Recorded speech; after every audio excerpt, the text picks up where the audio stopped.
L'Éternel Dieu donna cet ordre à l'homme. Tu pourras manger de toutes les arbres du jardin. 17. Mais tu ne mangeras pas de l'arbre de la connaissance du bien et du mal. Car le jour où tu en mangeras, tu mourras. Verset 18. L'Éternel Dieu dit, il n'est pas bon que l'homme soit seul. La première mauvaise chose d'exister, c'est la solitude de l'homme. L'homme, il dit, il n'est pas bon. Ce n'est pas la manipulation de Satan qui a manipulé ou trompé Ève, qui était la première mauvaise chose. La première mauvaise, c'est Dieu lui-même qui a dit, ce n'est pas bon. Et c'était au sujet de la solitude de l'homme. Parce que l'homme n'est pas créé d'être seul. L'homme n'est pas créé de rester seul. Donc suis-moi de près, parce que je vais déposer une bombe et puis je vais courir et sortir d'ici. La première, ce n'est pas bon. Première, ce n'est pas bon. Dans le monde et dans la création dans le monde, c'est que l'homme est seul. C'est qu'une femme est seule et que quelqu'un est seul. Il dit, ce n'est pas bon. It's not good. Non, it's not good.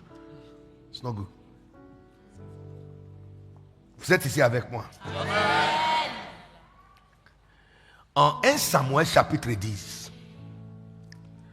1 Samuel chapitre 9 parle de l'élection de Saül. Mais ça parle de la perte de les ânes de son père Kish.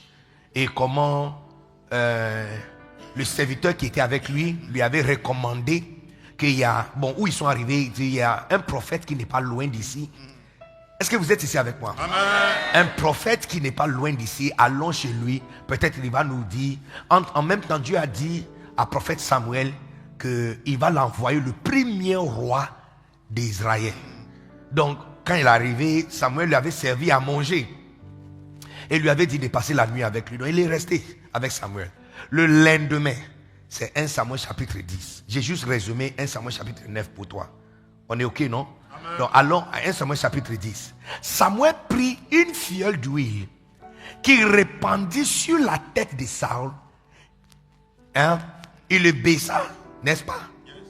N'est-ce pas? Et il dit, l'Éternel ne t'a-t-il pas oint pour que tu sois le chef de son héritage? Il y a quelqu'un qui va devenir chef de l'héritage. Bon, peut-être la personne n'est pas assise ici. Je vais aller de l'autre côté. Est-ce que la personne est ici? Il est ici? Ici? Ici? Il y a quelqu'un dans cette zone qui va devenir chef de l'héritage de Dieu. In the name of Jesus. Now, ici, il dit, l'Éternel n'a-t-il pas, ne t'a-t-il pas oint pour que tu sois le chef de son héritage? Verset 2. Aujourd'hui, après m'avoir quitté, tu trouveras deux hommes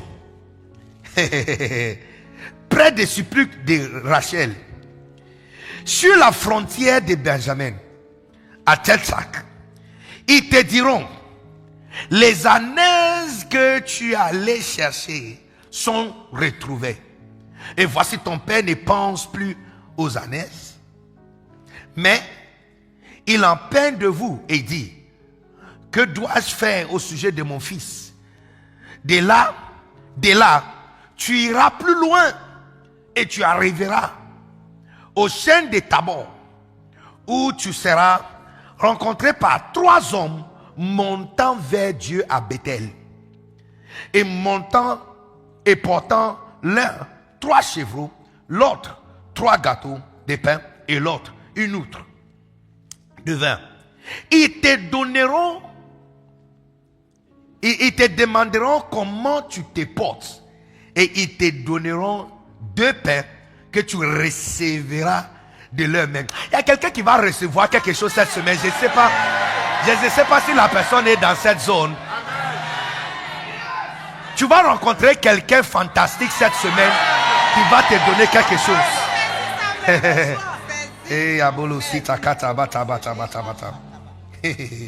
All right. Donc ils te donneront 2 pains et tu recevras de leurs mains. Après cela, tu arriveras à Gibea Elohim, où se trouve une garnison des Philistins. En entrant dans la ville, tu rencontreras une troupe de prophètes descendant du haut lieu, précédés de luttes, du tambourine, de la flûte et de l'harpe, et prophétisant eux-mêmes. Non, regarde quelque chose de fantastique. L'esprit de l'Éternel te saisira. Tu prophétiseras avec eux. Et tu seras changé à un autre homme. Now, listen. Look at this. Un homme qui est appelé de devenir roi rencontre le prophète. Qui doit l'introduire. Le prophète verse huile sur sa tête et le Saint-Esprit n'est pas descendu. Il a versé d'huile sur sa tête, le Saint-Esprit n'est pas descendu. Et puis il lui donne les instructions. Tu vas me quitter. Tu vas rencontrer 2 personnes. Ces 2 personnes, tu es venu, mais pourquoi il est venu voir Samuel? Ce n'est pas pour trouver les ânes de son père qui sont perdus. Mais apparemment la réponse n'était pas avec le prophète. C'était avec 2 personnes qu'il va rencontrer sur la route. Qui va lui dire que c'est déjà trouvé. Ils vont lui donner réponse. Non, il lui dit textuellement, tu ne restes pas là-bas. Tu iras encore plus loin. Tu vas rencontrer 3 personnes. Ces 3 personnes, ils ne donnent pas réponse. Et là, ils donnent offrande. Tu restes avec eux, tu vas recevoir de leurs mains ce qu'ils ont aussi. Il dit, tu ne restes pas encore là-bas. Tu avances encore, tu vas rencontrer maintenant un garnison de prophètes. Et là, ils descendent de haut lieu. Ils prêchent, ils prophétisent avec l'harpe, avec flûte, avec tambourine. Il dit, tu t'attacheras à eux. C'est à ce moment que l'Esprit de l'Éternel descendra sur toi. Tu seras transformé et changé à un autre homme. Vous voyez dans le principe ici que verser l'huile sur la vie de Saül n'a pas changé. Ce qui l'a changé, c'est les différentes personnes qu'il rencontre sur la route. Regarde-moi. C'est vrai que dans cette livre, je vais expliquer ça dans 2 manières. La première manière, c'est que quand Dieu a créé l'homme, lui-même il a dit que l'homme ne doit pas rester seul. L'état de ta vie a été causé par la solitude que tu as. En fait, si tu comprends bien ce que je suis en train de dire, la plus grande capacité qu'un chrétien ou un pasteur doit avoir, ce n'est pas sa façon de prier, ni sa capacité de jeûner 60 jours ou 21 jours, ni sa capacité de même lire la Bible. La plus grande intelligence que tu dois développer, c'est la capacité de détecter quel groupe de personnes ont ce que tu cherches. Et s'attacher à eux. Parce que, alors que nous sommes assis ici, quand on va finir, et les portes seront ouvertes, vous allez voir des différents groupings qui sont ici. Bizarrement, tous les gens qui sont ensemble possèdent pratiquement la même chose. Rarement tu vas trouver un groupe où personne n'a une voiture, il y a un seul qui a voiture. Si un gagne voiture, dans pas longtemps, tout le monde va commencer à se voir. Vous allez remarquer, dans les petits groupes, ils partagent tous la même chose. S'ils sont tous mariés, ils sont tous mariés. S'ils sont tous mariés, ils sont tous mariés. Ton problème, c'est que tu n'as pas saisi la partie où on a dit que ce n'est pas bon que l'homme soit seul. Tu penses que rester seul et indépendant, c'est ton plus grande capacité. Que si tu peux faire de longues études, tu vas devenir grand. Look, il y a les gens qui ont fait doctorat, PhD. Ils ont fait de doctorat, et qui n'arrivent même pas à payer leur loyer. Le plus grande intelligence que tu peux développer, c'est de détecter quel groupe de 2 ou groupe de 3 ou groupe de 5 à c'est quelque chose que tu cherches et t'attacher à eux. Il a perdu, son papa lui avait envoyé en mission. Il est censé de devenir un roi. Il a rencontré un prophète. On a versé de l'huile sur lui, mais rien n'est arrivé. Ce qu'il est parti chercher, il n'a pas encore su trouver. Et là, le prophète maintenant lui donne intelligence. Il lui dit ceci, il y a 2 gars. Et là, dans la vie, il y a des personnes. Quand tu commences à marcher avec eux, le problème que tu n'as pas compris, tu vas soudainement commencer à comprendre. Les gens transportent des atmosphères. Les gens transportent des atmosphères. Le plus grande intelligence d'un chrétien, si tu es sage, si tu es smart boy, smart, intelligent woman, si tu te vois comme quelqu'un qui est smart, intelligent, le plus grande capacité que tu dois développer, c'est la capacité de chercher qui a ce que tu cherches. Parce que la manière dont vous avez été créé, tu absorbes le contenu de ton environnement. Donc ce n'est pas ce que tu lis que tu absorbes, mais c'est l'atmosphère. C'est pourquoi tu peux étudier. Mais si tu ne fais pas partie d'un groupe d'études, des personnes qui réussissent dans la classe, peu importe les nuits des études que tu fais, quand le papier sera déposé, tu vois que tu as une confusion. Mais dès que tu commences à marcher avec les filles qui ont toujours le bon point, de façon bizarre, tu absorbes aussi ce qui est autour d'eux. Et que les yeux de quelqu'un soient ouverts ici pour voir, pour détecter. Look, à partir d'aujourd'hui, quand tu marches, tu regardes seulement. Où est le groupe des gens qui ont des belles voitures là? Où est le groupe des gens qui ont des belles voitures? Où est le groupe des filles qui sont tous mariées là? Où est le groupe des gens qui travaillent à leur propre compte? Où est le groupe des gens qui travaillent à leur propre compte? Ils sont où? Et où ils sont assis? En train de causer là. Ma chérie, ce n'est pas ton éducation. Hein. Prends ta chaise, va s'asseoir à côté de eux. Non, on dirait que vous ne croyez pas à ce que je suis venu dire. Je dis, prends ta chaise, va s'asseoir là-bas. Prends ta chaise, va s'asseoir là-bas. Listen to me. You become just like your friends. Tôt ou tard, tu deviens exactement comme tes amis.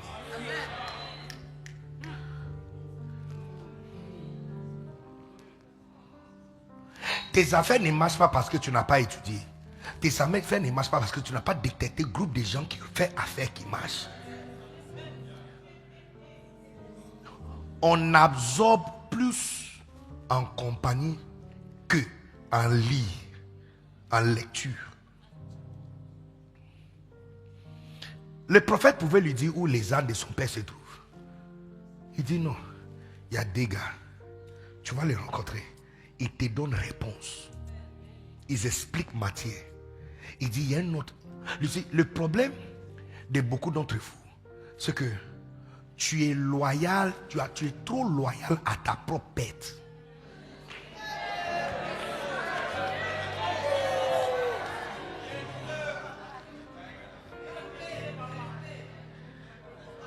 La fidélité est aveugle. Tu dis, mais ce sont mes copines depuis l'enfance. Tes copines depuis l'enfance ne sont pas mariées, n'ont pas voiture, ne travaillent pas. Elles n'ont aucun plan de construire quelque chose. Et tu dis, mais moi je suis loyal. Tu comprends? Il a dit, oui, tu es avec moi le prophète. Il dit, tu es avec moi. Il dit, mais tu vas aller loin. Il dit, tu vois, pour aller loin, il dit, ne reste pas avec les deux qui ont la réponse. Va trouver le 3 qui ont gâteau. Ici, il y a des amis, hein, quand tu marches avec eux, eux, ils donnent. Tu n'es pas, les gens qui ne donnent pas, on les appelle comment? Avare. Tu n'es pas avare parce que tu n'as pas l'argent. Tu es avare parce que tu ne marches pas avec les gens qui donnent.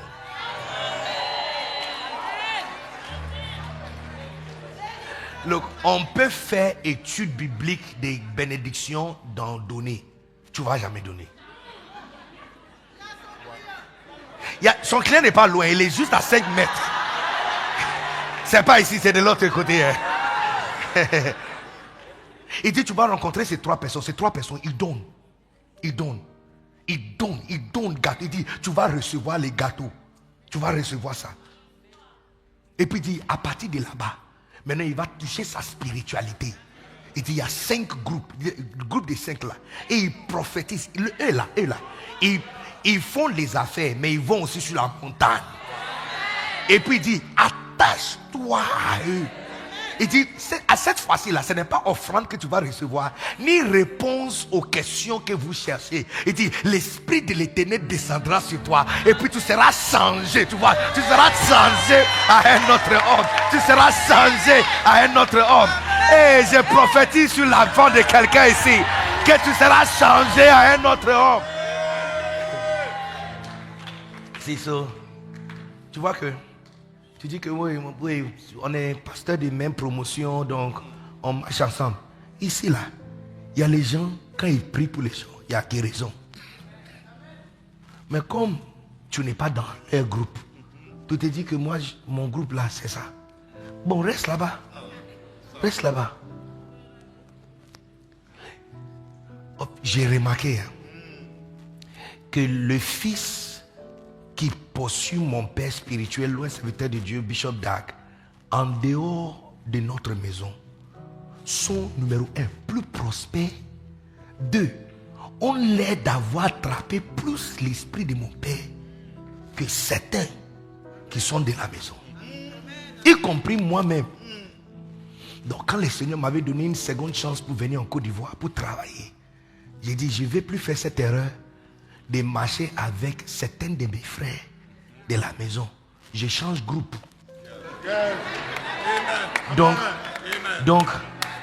Donc, quand on va dans les conférences, dont toi tout entier, on va à conférence comme ça, mon père prêche. Tu vois, où certains de les fils de mon père sont assis, ce n'est pas là-bas que je suis assis. Je suis assis avec un autre groupe de nouveaux amis. Look, on ne sait pas comme ça. On porte t-shirt et jean pour prêcher. Et puis je me suis attaché à un autre groupe de personnes qui savent quand ils prêchent. Pour la ta. Est-ce que tu ne vois pas? Est-ce que tu ne vois pas? Mako ta. Depuis que je marche avec les pasteurs du vase d'honneur, il y a un certain goût d'excellence. Un certain goût d'excellence, une manière de faire le ministère. Il y a un certain fille, on appelle ça finesse, finesse. Une finesse. Ce n'est pas la lecture. En fait, beaucoup d'entre vous pensent que tu peux arriver seul. Il dit premier, ce n'est pas bon, il n'est pas bon que l'homme soit seul. Il n'est pas bon. Tu ne vas jamais décrocher un certain chiffre dans les affaires jusqu'à ce que tu vas localiser le groupe de personnes qui décrochent ça. I'm telling you.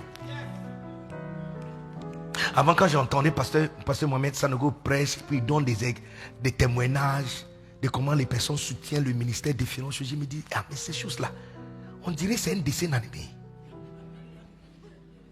Comment un seul homme peut être béni comme ça? Je me souviens quand le Seigneur m'a demandé de m'attacher à lui. Un jour, il prêchait et puis je me suis rendu compte que, prêche tous les exemples qu'il donne. Moi aussi, j'ai ça pour moi.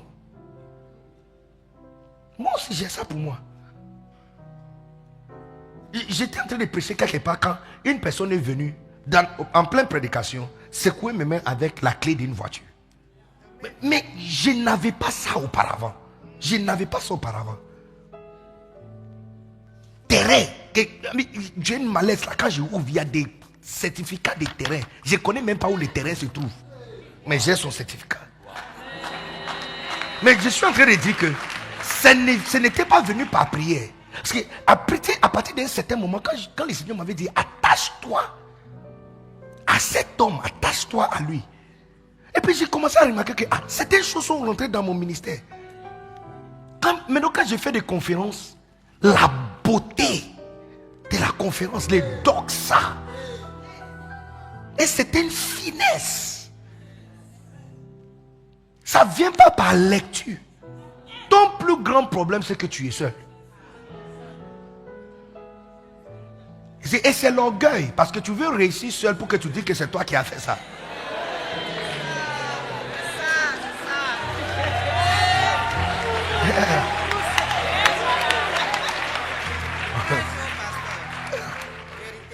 Localiser. À partir de fin 2023, le Seigneur m'a donné l'opportunité de m'attacher. Je dis, une fois encore, tu vois, il a commencé avec les prophètes. Et puis maintenant on dit 2 personnes. Et puis on dit 3 personnes. Il a même spécifiquement dit, tu iras loin. Tu vas rencontrer 3 personnes. Tu iras loin. Oh, je suis en train de prophétiser à quelqu'un. Tu iras loin. Tu iras loin.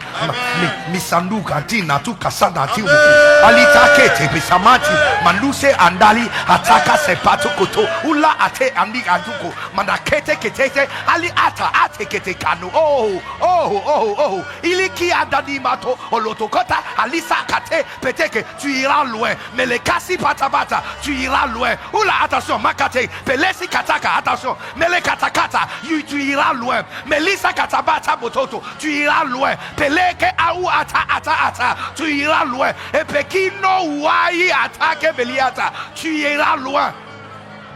Il dit tu iras loin. Il dit tu vas rencontrer 3. Début de 2023, fin 2023, le Seigneur, par le canal de notre Père à tous, Pasteur Mohamed Sanogo, m'a présenté à Pasteur Ivan Castano. Je me souviens quand je suis entré dans la salle des prophètes et au Ghana, et puis les 2 étaient là. Et puis Pasteur Mohamed m'a dit, a dit à Pasteur Ivan, je t'avais parlé de quelqu'un, c'est lui. Et Pasteur Ivan m'a dit, prends mon numéro, écris-moi. Et puis il m'a invité en France pour la première fois. Mais pas juste invité, mais la porte était ouverte pour marcher avec ses fils. Donc je t'assure que avant, j'étais champion de la Côte d'Ivoire en matière de voyage terrestre. Avec ma voiture, j'ai conduit ma voiture. J'avais une grosse voiture.